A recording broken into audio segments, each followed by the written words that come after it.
আর তোমার কয়টা হাদিস মুখস্থ আছে? তুমি একদিন হাদিস শোনায় তো আমাদেরকে।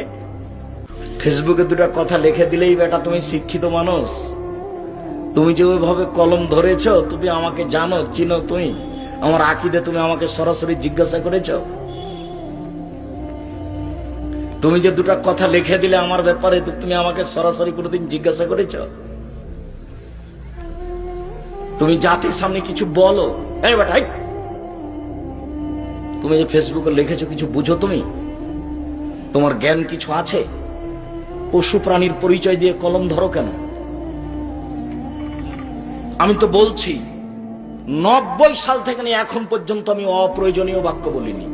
তুমি বলো দেখি, তার তোমার কয়টা হাদিস মুখস্থ আছে? তুমি একদিন হাদিস শোনায় তো আমাদেরকে। এই ছেলে, তুমি যে ফেসবুকে লিখেছো, তুমি একদিন আমাদের বক্তব্য শোনায় তো। 40টা হাদিস শোনায় তুমি এক বক্তব্যে।